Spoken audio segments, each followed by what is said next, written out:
Hola, mi nombre es Gustavo Torres. Muy buenos días, profesor. Muy buenos días, compañeros. Mi nombre es Boris Mejías. Hola, saludos a todos. El principal tema a tratar en este video será la lógica difusa, cuáles son sus orígenes investigativos, cómo ha evolucionado en el paso del tiempo y cuáles son sus aportes a la teoría de sistemas.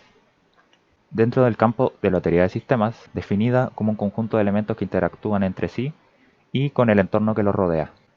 Existe un concepto que se ocupa tanto a nivel de hardware como a nivel de software, la cual sería la llamada lógica difusa. Esta nos permite una medición más exacta dentro de los sistemas que usan un lenguaje binario, evitando radicalizar sus valores basándose en el lenguaje natural e imitando el comportamiento de las personas a la hora de tomar decisiones.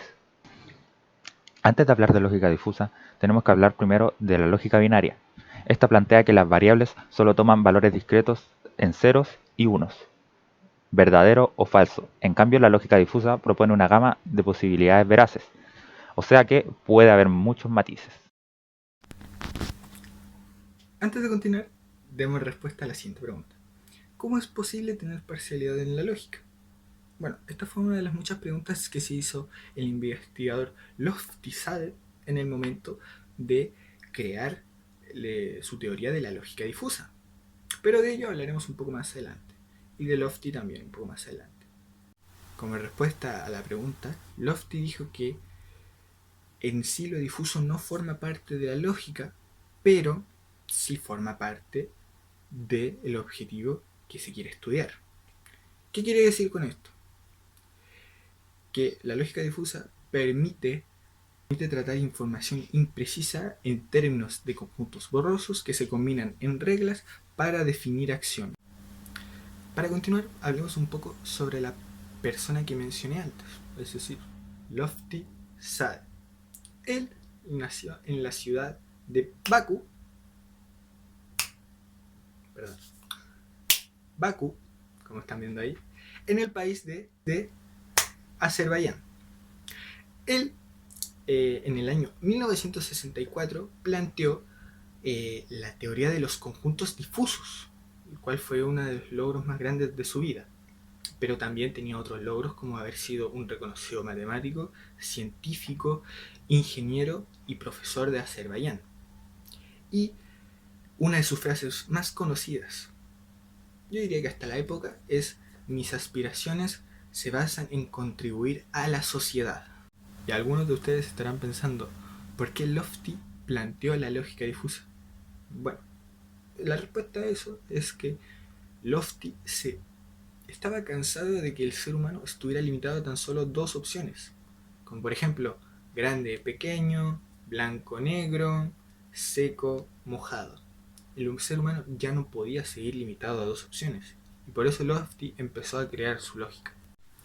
Lamentablemente para la lógica difusa, esta no fue bien acogida en sus inicios por la comunidad científica, y no fue hasta 1970 en los que otros grupos de científicos, otros grupos especializados en distintas áreas, comenzaron a tomarla en cuenta y comenzaron a añadirle credibilidad para que otros grupos las comenzaran a usar, porque se dieron cuenta del potencial que tenía.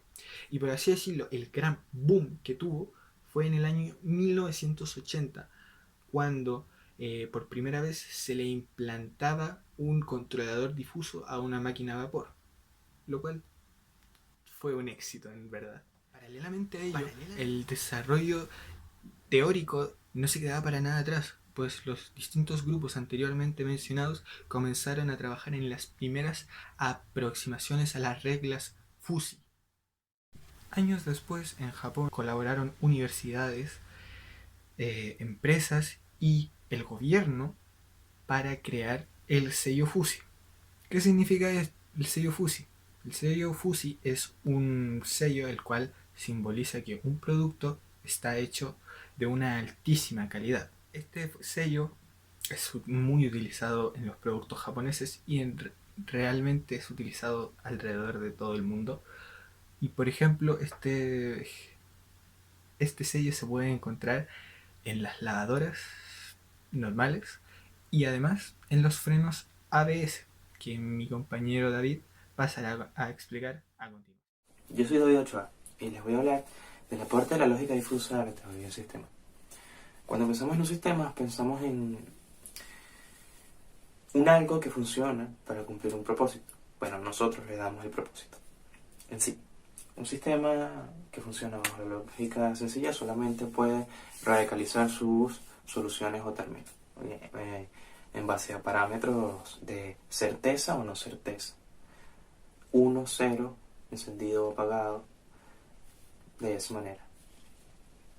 Ahora, ¿qué pasa si tenemos variabilidad de certeza? Entonces ahí entra la lógica difusa a convertirse en un elemento de gran utilidad. Bien, veamos la lógica difusa como un ejemplo.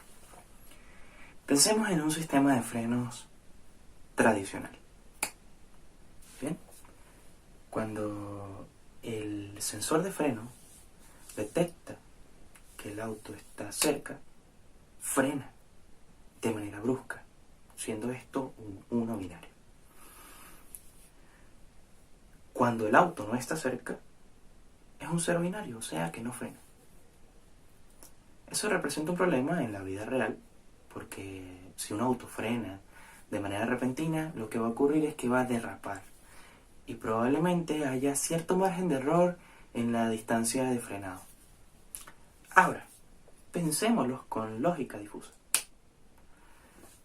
Bien, ahora, si observamos, tenemos entre el 0 y el 1 una gama de matices que no solo son 0 y 1. Entonces, si el auto detecta que hay un valor de certeza cercano a que debe ser 1, entonces comienza el auto a regular su velocidad. Si ese valor de certeza va aumentando, acercándose más al 1, va bajando más la velocidad. Esto podría interpretarse como que el auto está prevenido a frenar, por lo que el frenado no es repentino y probablemente no derrape, haciendo mucho más seguro el sistema de frenado y tendríamos un sistema más eficiente, de alguna manera, desde la imprecisión de lo que no es 0 o es 1. En fin, las ideas que planteó Lofty Sade fueron los cimientos para lo que ahora es la evolucionada lógica difusa en sistemas complejos.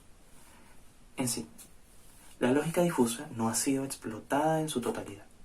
Sabemos que es un puente traductor de parámetros lingüísticos propios del ser humano y actúa como un humano que tiene que reaccionar a parámetros tan imprecisos como lo es tibio o templado. Sabemos que es capaz de cubrir aquello que la lógica clásica o binaria no puede.